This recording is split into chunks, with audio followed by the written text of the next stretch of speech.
There are many people who think that video games have no educational value, but how can that be true when so many video games have books in them? Huh? BioShock Infinite, books. Red Dead Redemption, books. Metal Gear Solid 4, books. God damn it, Snake. Books appear in video games fairly often, so I decided to make a list highlighting my top 10 favorite books in all of video games. Let go. Skyrim has a lot of books in it, like a lot of books. If I'm being honest, I didn't really read most of them. In fact, whenever I found a book, I was more likely to do something like this with it. Kobe. Fuck. Kobe. Shit. Kobe. God damn it. No!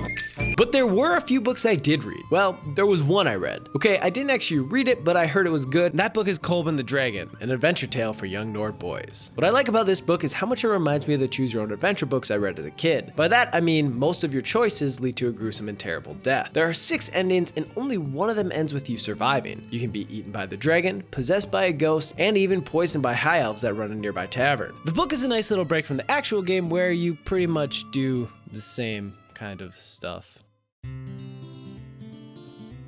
Yoshi's story starts with the Yoshis living happily until Baby Bowser steals a Super Happy Tree and puts a spell on their island, turning it into a pop-up storybook. The remaining Yoshis must work through each page to get the Super Happy Tree back. While the plot should definitely be called into question, the presentation of this game is actually pretty great. Each page of the storybook is detailed and varied in theme. It's a pop-up book that every kid would want to have. A big part of this is there's something on each page for everyone to enjoy. Maybe it's the group of Shy Guy pirates sailing across the ocean. Maybe it's the magma monster that's screaming or yawning. I don't know, I could never really tell. Or maybe it's Poochie, the dog. I mean, I know he's supposed to be a dog, but really? While there are a lot of things in Yoshi's story that don't hold up as well as they used to, the storybook presentation is still extremely entertaining.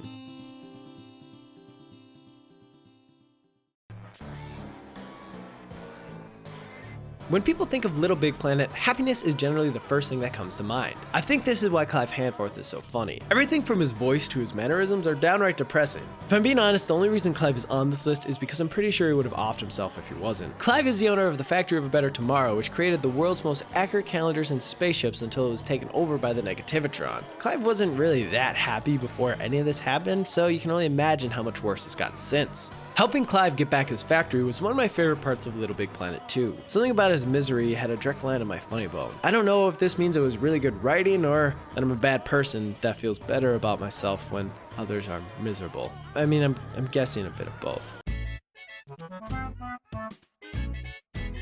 During The Last of Us, there are certain moments of the game where Ellie will take a break and read some jokes from a book she found called No Pun Intended. There are 2 volumes of the book, but I prefer volume 1 because the cover says, "You gotta be kidding me" on it, which is hilarious. Hearing Ellie tell jokes is a nice break from strangling dudes and running from infected. The jokes are bad. Why did the Scarecrow get a promotion? Alright. Because he was outstanding in his field. Really bad. But something about Ellie's charm made the jokes worthwhile and something I looked forward to hearing. I walked into my sister's room and tripped on a bra. It was a booby trap. I don't get it. After being transformed into the Deku Shrub in Majora's Mask, you come in contact with a small-time gang in Clocktown named the Bombers. To join their ranks, you have to play a game of hide and seek. After finding all 5 of them, they give you a secret code to their hideout. However, they don't let you become a full member because you're not human. Racist son of a bitch. Once you're turned back into a human, you can play hide and seek again, and after it, they'll make you a full member. Upon becoming a member, you are presented with the Bombers Notebook, which keeps track of townfolk's schedules, their problems, and if you help them. The book also proves that despite acting like little punks, at the end of the day, the Bombers just want to make the world a better place. A place without Deku Shrubs. Minecraft lets you do just about anything, which is good because I like doing things, but bad because I spend too much time doing these things. Things like building a giant fort in a tree, filling my friend's house with chickens, and relaxing in my underground grotto. But in regards to the list, one of the other great things you can do in Minecraft is grab a book and read. The best thing about the books in Minecraft is they can be any book you want them to be. Want to read Game of Thrones? Done. Hunger Games? Easy. 50 Shades of Grey? No, don't. The only problem with this is you have to write each book word for word, which is pretty time consuming. Whatever, it's Minecraft. You're gonna spend 1,000 hours in it anyway, so why not, right?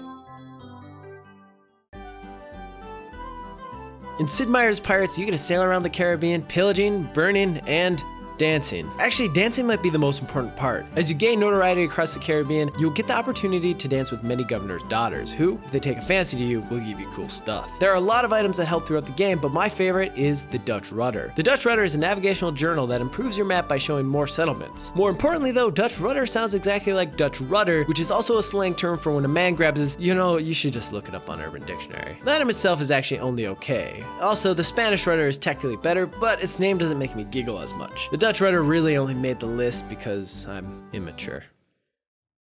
Yeah.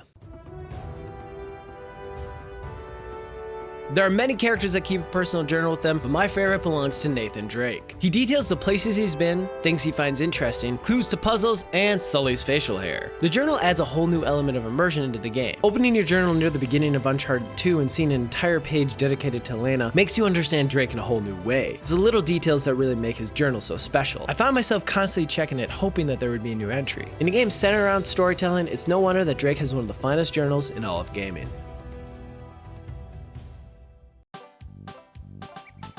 Banjo-Kazooie. This game is filled with amazing characters, but only one of them is Book. Hidden across Gruntilda's lair is Cheeto, Grunty's spellbook that, I bet you couldn't have guessed it, helps you cheat. Cheeto is hidden in 3 different locations throughout the lair. Each time you find him, he gives you a code. One that increases the amount of eggs you can have, one that increases the amount of red feathers you can have, and one that increases the amount of gold feathers you can have. Cheeto earns his spot on the list not only because he gives you upgrades, but also because he gives more meaning to exploring the overworld. Is that enough? Oh, you wanted a joke of some type. Huh. Well, I don't have one. One of my favorite books to read as a kid was Winnie the Pooh, so it only seems right to put 100 Acre Woods from Kingdom Hearts at the top of the list. Spread throughout the various worlds in Kingdom Hearts are 5 torn pages that belong to the book. If you visit Merlin's house, you can put the pages back in the book and explore 100 Acre Woods in a way that you never have before. There's a lot of stuff to do, and it's actually all pretty fun. You keep bees away from Pooh as he flies up the honey tree, bounce around with Tigger and Roo, and ruin Rabbit's garden. Fuck you! My favorite part about this level is that there are no Heartless. There are a lot of reasons why this is nice, but the biggest is it keeps Winnie the Pooh feeling like Winnie the Pooh. The rest of the worlds try very hard to shove the Heartless storyline into the original Disney features, which usually feels forced. In 100 Acre Woods, your only focus is exploring and meeting the inhabitants of the forest. Maybe it's due to nostalgia, but 100 Acre Woods is my favorite book in any video game. Thank you for watching. Do you have a favorite book from a video game? Probably not, but if you do, let me know in the comments. Also, if you like this video, click like and subscribe. More stuff is on the way, so don't miss out. And if you missed it, check out my last video about the top 10 video game characters to impress. It's good. Well, it's okay. I mean, it's better than nothing. Okay, it's not worse than, just watch it. Thanks!